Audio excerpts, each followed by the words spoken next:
Bismillahirrahmanirrahim. Assalamualaikum warahmatullahi wabarakatuh. Alhamdulillahi rabbil alamin. Wassalatu wassalamu ala ashrafil anbiya'i wal mursalin wa ala alihi wa ashabihi ajma'in. Ashhadu an la ilaha illallah wahdahu la syarikalah wa ashhadu anna Muhammadan abduhu wa rasuluh.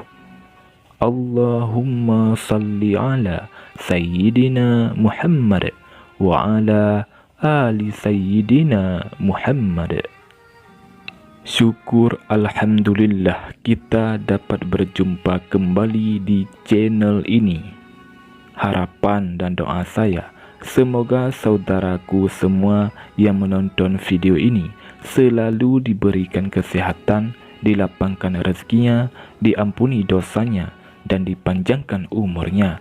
Amin, amin, ya rabbal alamin. Saudara muslim yang dirahmati Allah subhanahu wa ta'ala, doa adalah sebuah untaian kata yang terangkai indah, penuh makna, terangkat tinggi dan mulia karena keutamaannya.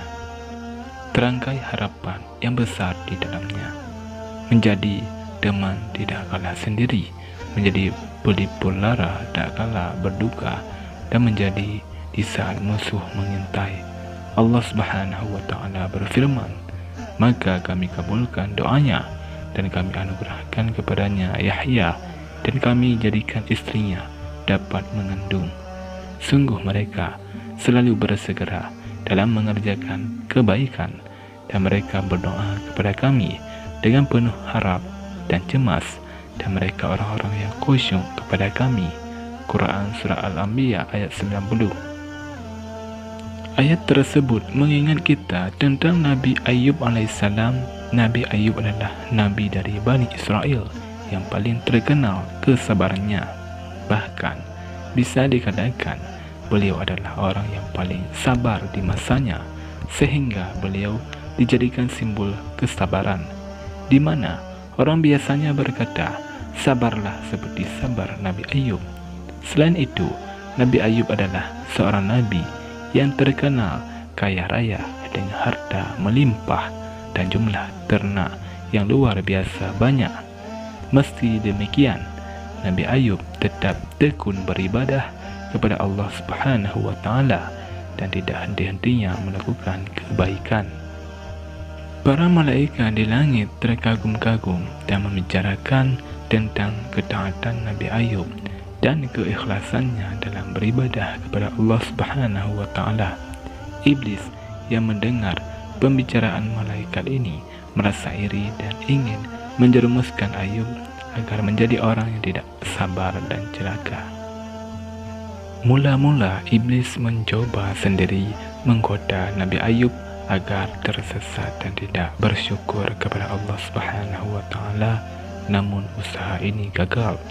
Nabi Ayub tetap tidak tergoyahkan, lalu iblis menghadap Allah subhanahu wa ta'ala meminta ia agar diizinkan untuk menguji keikhlasan Nabi Ayub. Iblis berkata, wahai Tuhanku, sesungguhnya Ayub senantiasa patuh dan berbakti kepadamu, senantiasa memujimu.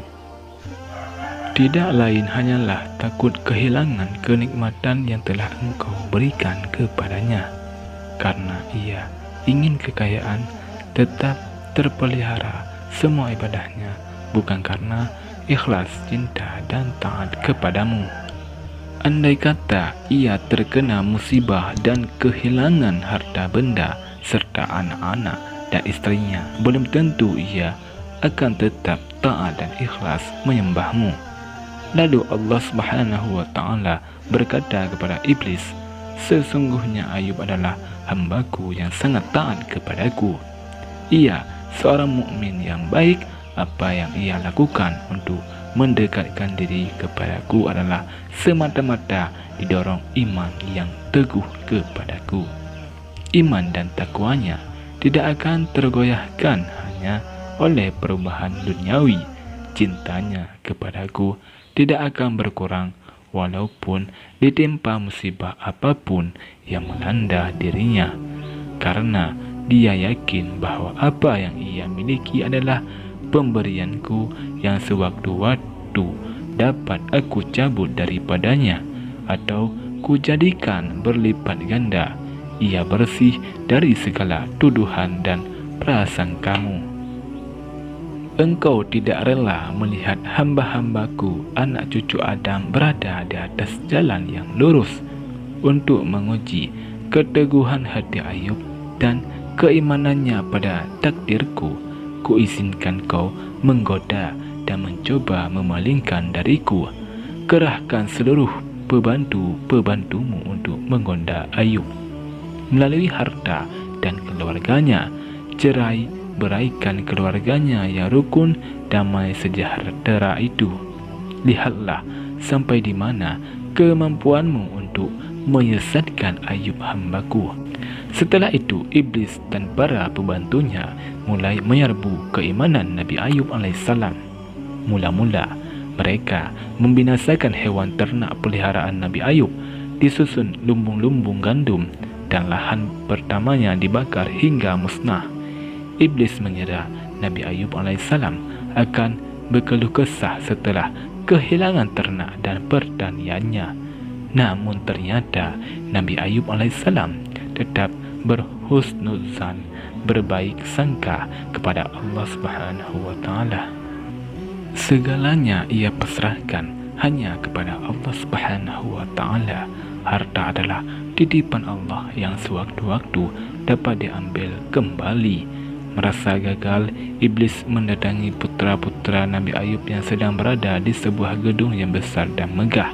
Mereka menggoyang-goyangkan tiang gedung sehingga membuat gedung itu roboh dan membuat anak-anak dari Nabi Ayub yang berada di dalamnya meninggal dunia.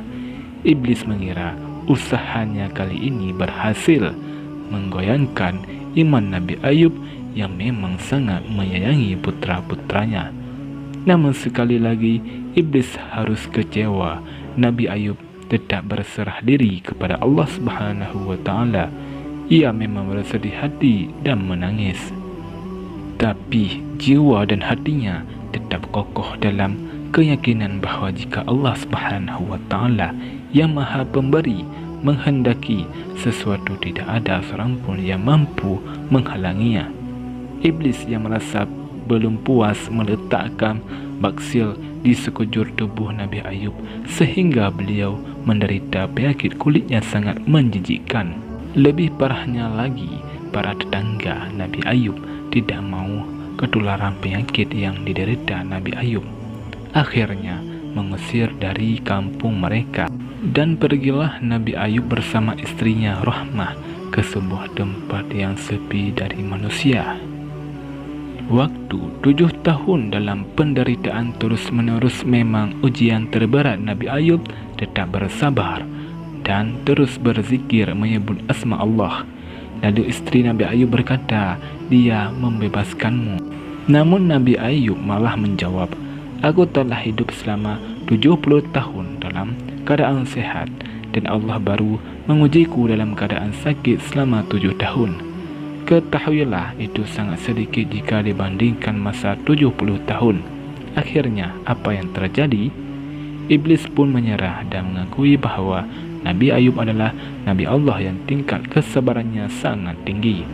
Sakit Nabi Ayub memang tidak ada lagi anggota badannya yang utuh kecuali jantung, hati dan lidahnya. Dengan hati dan lidahnya ini, Nabi Ayub tidak pernah berhenti berzikir kepada Allah Subhanahu wa taala, sampai suatu ketika lantunan zikir Nabi Ayub dijawab oleh Allah Subhanahu wa taala. Lalu Allah Subhanahu wa taala berfirman, "Hantamkanlah kakimu ke tanah, di situ akan memancarkan air yang dengannya kau akan sembuh dari penyakitmu. Kesehatanmu akan sembuh jika kamu mempergunakannya untuk minum dan mandi." Saudara muslim yang dirahmati Allah Subhanahu wa taala, zikir masyhur apa yang dibaca oleh Nabi Ayub alaihissalam tersebut? Adapun zikir yang dimaksud Allahumma inni massaniyad-durru wa anta arhamur rahimin. Artinya, ya Allah, sesungguhnya aku telah ditimpa penyakit dan Engkau adalah Tuhan yang Maha Penyayang di antara semua penyayang. Apa keutamaan membaca zikir ini? Yang pertama, pengakuan kita atas kemurahan Allah. Yang kedua, pengakuan atas Allah dengan sifatnya yang Maha belas kasih kepada hamba-hambanya yang mau berdoa. Yang ketiga, permintaan untuk segera diangkat segala macam penyakit dalam tubuh kita. Yang keempat, permohonan untuk diberikan kesehatan. Lalu, kapan waktunya untuk dibaca? Boleh diamalkan setelah selesai solat agar dijauhkan dari segala penyakit atau jika kita dalam kondisi sedang sakit. Zikir ini pun bisa kita tujukan kepada keluarga, kerabat, teman dekat, dan lain sebagainya. Asal kita niat kepada Allah untuk diberikan kepada siapapun yang saudaraku inginkan. Meskipun dari segi medis sulit untuk disembuhkan, insya-Allah dengan zikir ini Allah Subhanahu wa taala akan memberikan kemudahan dan mengangkat penyakit dari tubuh kita. Yang terpenting adalah lantunkan zikir ini dengan penuh keyakinan dan penuh pengharapan kepada Allah Subhanahu wa taala. Lalu imbangi dengan berikhtiar, karena Allah Subhanahu wa taala sudah berjanji di dalam Al-Qur'an. Maka kami kabulkan doanya, lalu kami lenyapkan penyakit yang ada padanya dan kami kembalikan keluarganya kepadanya. Dan kami lipat gandakan jumlah mereka sebagai suatu rahmat dari kami dan untuk menjadi peringatan bagi semua yang menyembah kami. Quran Surah Al-Anbiya ayat 84. Saudara Muslim yang dirahmati Allah Subhanahu wa taala, yang menarik dari ayat ini adalah di akhir ayat dijelaskan dan untuk menjadi peringatan bagi semua yang menyembah Allah.